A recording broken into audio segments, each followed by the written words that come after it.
Mughal Empire. Industrial manufacturing. Up until the 18th century, Mughal India was the most important center of manufacturing in international trade. Up until 1750, India produced about 25% of the world's industrial output. Manufactured goods and cash crops from the Mughal Empire were sold throughout the world. Key industries included textiles, shipbuilding, and steel. Processed products included cotton textiles, yarns, thread, silk, jute products, metalware, and foods such as sugar, oils and butter. The growth of manufacturing industries in the Indian subcontinent during the Mughal era in the 17th-18th centuries has been referred to as a form of proto-industrialization, similar to 18th century Western Europe prior to the Industrial Revolution.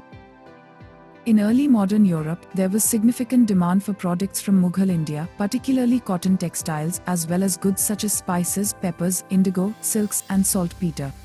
European fashion, for example, became increasingly dependent on Mughal Indian textiles and silks. From the late 17th century to the early 18th century, Mughal India accounted for 95% of British imports from Asia, and the Bengal Suba province alone accounted for 40% of Dutch imports from Asia.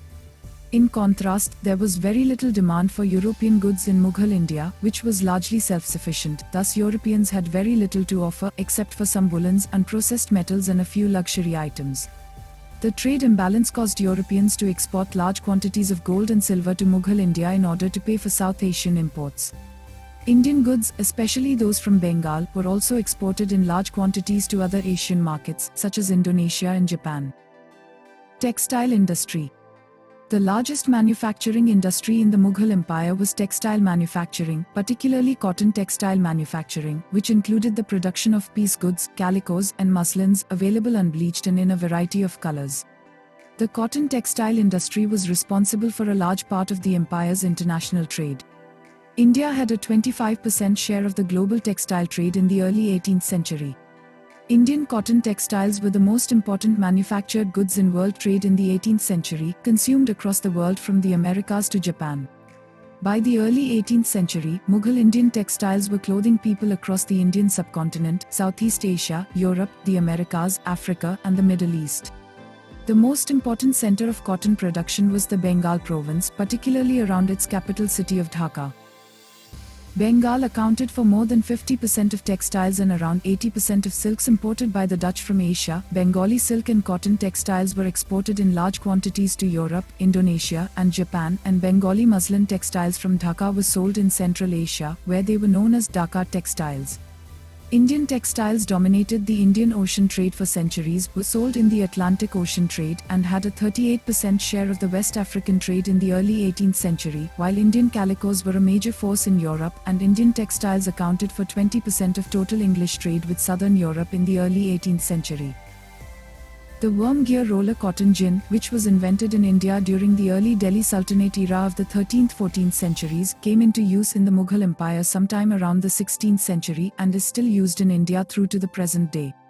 Another innovation, the incorporation of the crank handle in the cotton gin, first appeared in India sometime during the late Delhi Sultanate or the early Mughal Empire. The production of cotton, which may have largely been spun in the villages and then taken to towns in the form of yarn to be woven into cloth textiles, was advanced by the diffusion of the spinning wheel across India shortly before the Mughal era, lowering the costs of yarn and helping to increase demand for cotton. The diffusion of the spinning wheel and the incorporation of the worm gear and crank handle into the roller cotton gin led to greatly expanded Indian cotton textile production during the Mughal era. Shipbuilding industry. Mughal India had a large shipbuilding industry, which was also largely centered in the Bengal province.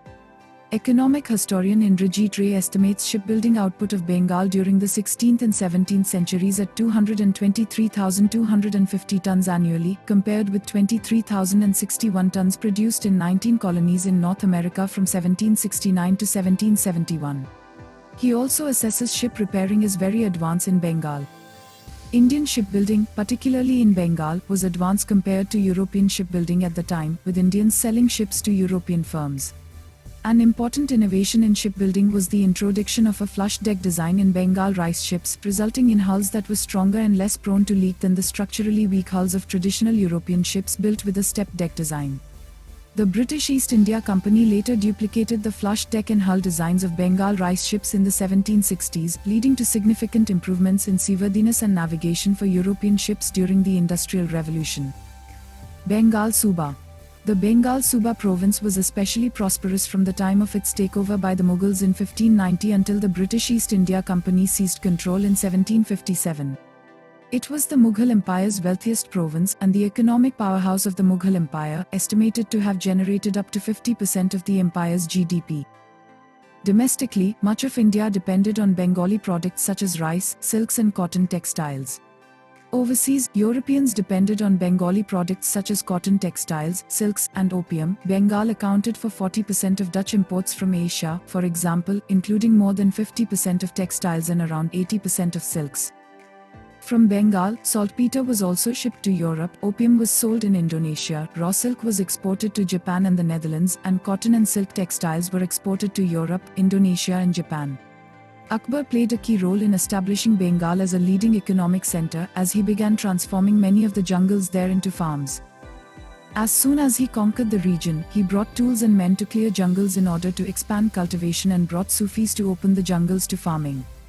Bengal was later described as the paradise of nations by Mughal emperors. The Mughals introduced agrarian reforms, including the modern Bengali calendar. The calendar played a vital role in developing and organizing harvests, tax collection and Bengali culture in general, including the New Year and autumn festivals. The province was a leading producer of grains, salt, fruits, liquors and wines, precious metals and ornaments. Its handloom industry flourished under royal warrants, making the region a hub of the worldwide muslin trade, which peaked in the 17th and 18th centuries. The provincial capital Dhaka became the commercial capital of the empire. The Mughals expanded cultivated land in the Bengal Delta under the leadership of Sufis, which consolidated the foundation of Bengali Muslim society. After 150 years of rule by Mughal viceroys, Bengal gained semi-independence as a dominion under the Nawab of Bengal in 1717. The Nawabs permitted European companies to set up trading posts across the region, including firms from Britain, France, the Netherlands, Denmark, Portugal and Austria.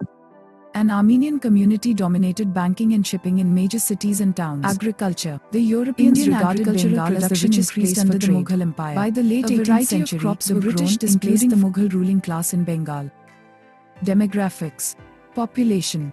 India's population growth accelerated under the Mughal Empire, with an unprecedented economic and demographic upsurge which boosted the Indian population by 60% to 253% in 200 years during 1500 to 1700.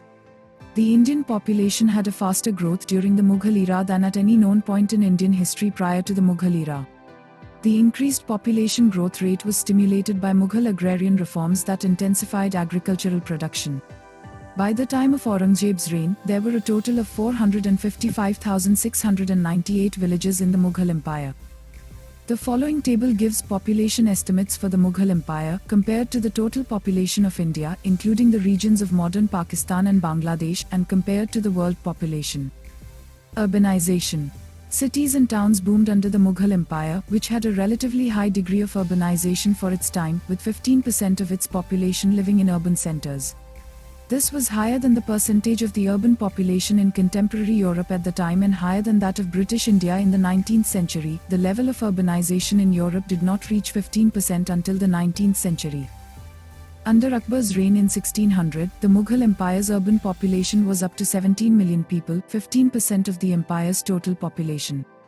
This was larger than the entire urban population in Europe at the time, and even a century later in 1700, the urban population of England, Scotland and Wales did not exceed 13% of its total population, while British India had an urban population that was under 13% of its total population in 1800 and 9% in 1881, a decline from the earlier Mughal era. By 1700, Mughal India had an urban population of 23 million people, larger than British India's urban population of 22.3 million in 1871. The historian Nizamuddin Ahmad reported that, under Akbar's reign, there were 120 large cities and 3,200 townships. A number of cities in India had a population between 250,000 and 500,000 people, with larger cities including Agra with up to 800,000 people, Lahore with up to 700,000 people, Dhaka with over 1 million people, and Delhi with over 600,000 people. Cities acted as markets for the sale of goods and provided homes for a variety of merchants, traders, shopkeepers, artisans, moneylenders, weavers, craftspeople, officials, and religious figures. However, a number of cities were military and political centers rather than manufacturing or commerce centers. Culture. The Mughal Empire was definitive in the early modern and modern periods of South Asian history, with its legacy in India, Pakistan, Bangladesh and Afghanistan seen in cultural contributions such as centralized imperial rule that consolidated the smaller polities of South Asia, the amalgamation of Persian art and literature with Indian art, the development of Mughlai cuisine, an amalgamation of South Asian, Iranian and Central Asian culinary styles, the development of Mughal clothing, jewelry and fashion, utilizing richly decorated fabrics such as muslin, silk, brocade and velvet, the standardization of the Hindustani language and thus the development of Hindi and Urdu, the introduction of sophisticated Iranian-style waterworks and horticulture through Mughal gardening, the introduction of Turkish baths into the Indian subcontinent, the evolution and refinement of Mughal and Indian architecture and in turn, the development of later Rajput and Sikh palatial architecture. A famous Mughal landmark is the Taj Mahal. The development of the Palwani style of Indian wrestling, a combination of Indian Malla Yuddha and Persian Warzish-e-Bastani. The construction of Maktab schools, where youth were taught the Quran and Islamic law such as the Fatawa-i-Almgiri in their indigenous languages. The development of Hindustani classical music and instruments such as the sitar.